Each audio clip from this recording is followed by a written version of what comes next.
Asile, qui a été un choc, La Cité des enfants perdus, 21 grammes, Tootsie, Le Lauréat, Festoon, Magnolia, sur les noces funèbres par exemple, ou un film d'animation en puppet, parce que j'ai fait une formation de fabrication de poupées pour le cinéma d'animation. Pour sa filmographie, Stanley Kubrick évidemment, une filmographie de dingue qui s'est permis d'aller dans tous les genres.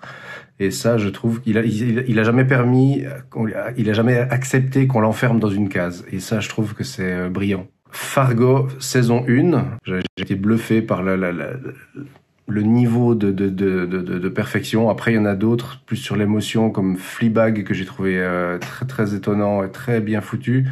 The Office, ouais, très drôle. Tchernobyl m'a beaucoup touché aussi. Voilà, les émotions. Mon premier film, L'Héritage.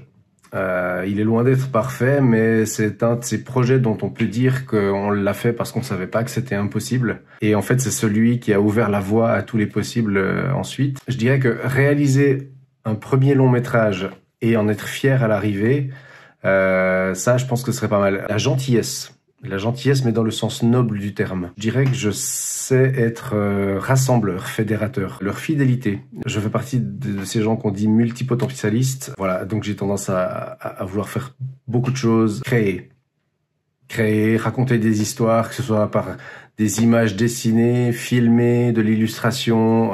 Ouais. La perte de l'enfance. N'être plus qu'un adulte. J'aime beaucoup qui je suis devenu, je suis très curieux de qui je vais encore devenir. J'ai pas vraiment envie d'être quelqu'un d'autre. S'il fallait absolument choisir quelqu'un, je sais pas, Peter Pan, de l'autre côté du miroir, je sais pas. Non, je m'attache assez peu aux lieux finalement, moins qu'aux gens. Je pense être capable de m'adapter assez facilement n'importe où pour être, à partir du moment où je suis entouré des gens que j'aime, le lieu importe moins. Action.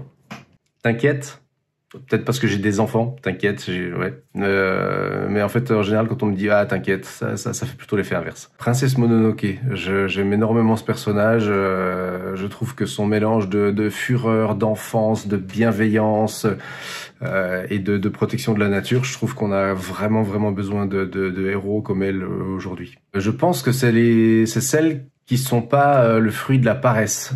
Se tromper, c'est sain, c'est légitime, sauf quand c'est par fainéantise.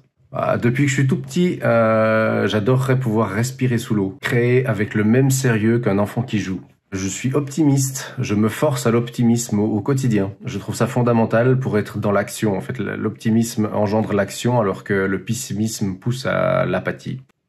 La rencontre, les échanges, les conversations, les univers partagés, c'est fondamental.